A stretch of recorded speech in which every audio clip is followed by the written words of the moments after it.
Hello, everybody. Welcome back to another movie review. Yeah, so many movie reviews. We just did Soul.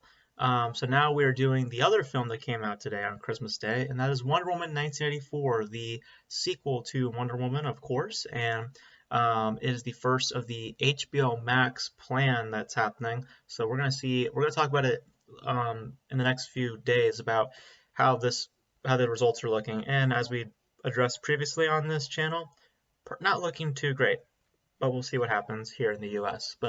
Um, but the sequel is here. I finally saw it. Let's talk about it.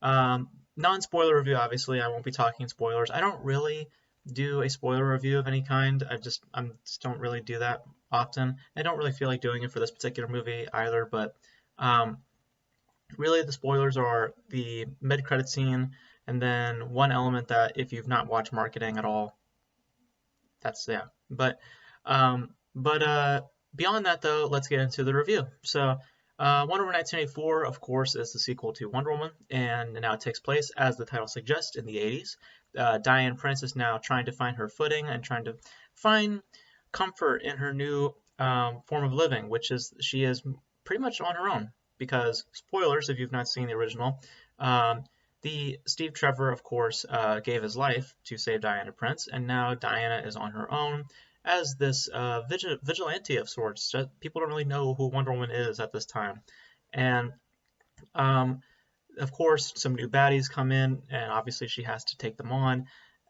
with some particular MacGuffins that are also thrown into the story, as well as some older elements that were in the original that are now brought into back to the sequel to try to get some emotional draw into the viewer. Um, but first thing I want to state is that the original Wonder Woman in 2017 I actually found quite good. I actually quite enjoyed the first Wonder Woman, not because it was a fairly good superhero film, but because I found it to be a very grounded piece about the idea of representation and the idea of empowerment and the idea of embracing your true identity. I really, really liked that, and also the consequence of war. I think that the realities of war, also how that played into Wonder Woman as well, and how it really transformed and defines Diana Prince. I think also really elevated the piece to a much bigger level than it would have if it didn't have it had these elements in there to begin with. Um, but now we get to Wonder Woman 1984, and the thing that was getting me a little concerned right off the bat was that I just found the marketing to not be as gripping, and I just was a little concerned because it didn't look like there was a lot of meat on the bone, just marketing wise. And well, I can say this though, there are some definite highs with Wonder Woman 1984, and then there's some definite lows as well. But let's talk about the highs first and foremost. Hans Zimmer shines tremendously here. I think that he delivers one of the best scores of the year, in my personal opinion, because the score is just filled with energy. Like every time that I listen to the score, it just pops with energy, passion, um, adventure. Like you just feel the energy coming from Hans Zimmer, and the emotional resonance, I would say, comes from the score. Because each scene, when the score is presented, it just brings the scene to a much higher level. If the score was not there, it would be right here, but since the score is there, it brings it up here. Um, and I just think Hans Zimmer in general is the best element to Wonder Woman 1984, in my particular opinion.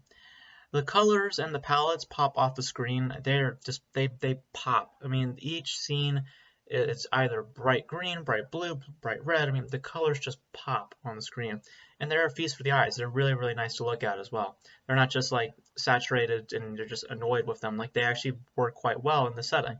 Um, and the same thing was with the original Wonder Woman as well. The colors were very highly saturated, and it actually worked quite well. So yeah, I enjoy that element quite as much as well. Sorry, my family is just here, so just you know, bear with me. So if you hear noise in the background, that's just my family. It's just Christmas Day, you know.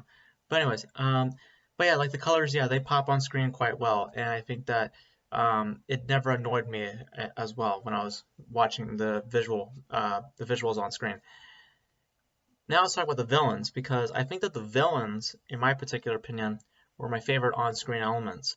Kristen Wiig and Pedro Pascal, I think, really bring quite good work here. I think Kristen Wiig in particular, I think, is the standout in terms of the performance-wise. I think that she brings a lot to her character. I think that she's also the most relatable character, and I think that there's also a lot of dimensions. She's not just this awkward, um, like, I don't really fit in type of person.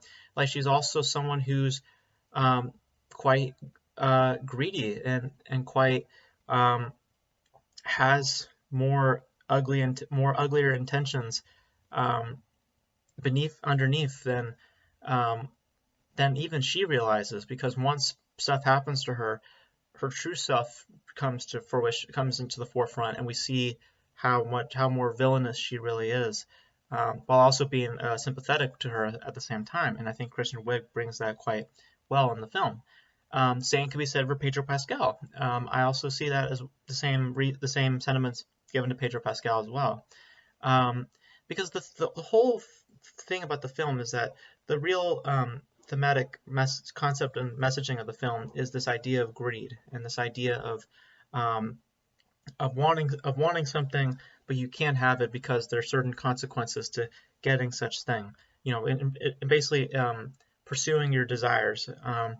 And It's an interesting idea, which we'll talk later about, because I have some comments about that particular element. But in terms of my last thing, I think the pace gives enough development for everyone and doesn't overstay its welcome. I know a lot of other people had issues with the pacing, but I found it to be fair. It does at one point feel a little long-winded. I would have probably shaved out like 15 minutes, um, but because it's just kind of like filler for the first, like, I would say 30 minutes. Like, it doesn't really move until the 40-minute mark. The first like 20 or 30 minutes, it's development, but it's not essential development, I would say. It's just a lot of um, conversations. It's just a lot of this and that, a lot of setting up relationships, but it's not anything that's grounded enough for me to really care. So, but um, but beyond that, as I was alluding to, this might be controversial. I don't know, but I think the message is very muddled.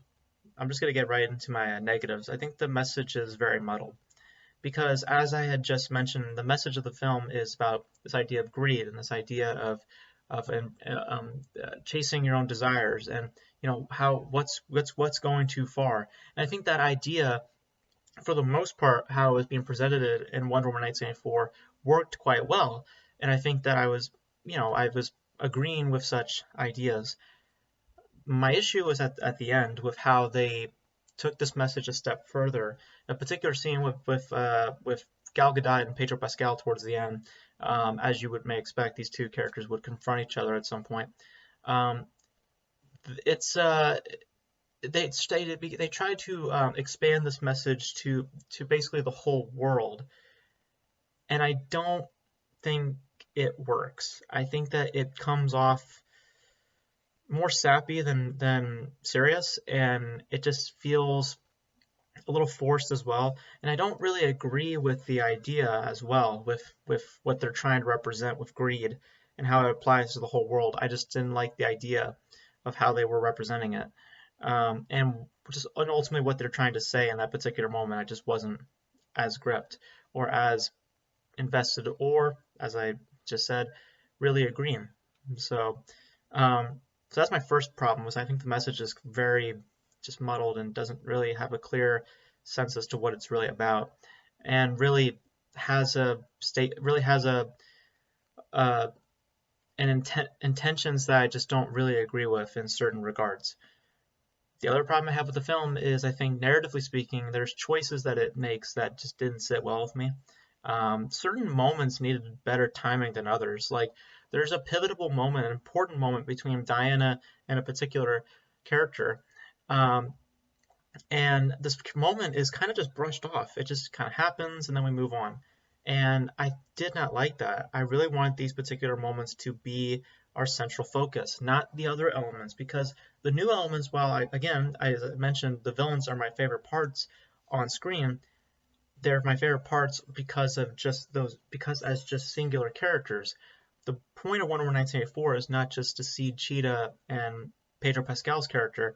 The point of the movie is to see Diana Prince's journey and how she grows and how she develops and how she becomes the Wonder Woman that we all know and love, and how um, she has more eternal struggle, like all these elements. And I just feel like 1984 doesn't really provide such development, because by the end she's still the same person. There's an idea that's new within her, but there's nothing that really, I came out of Wonder Woman 1984 saying Diana really went through a journey. I didn't really say that when I came out. It just felt like another adventure.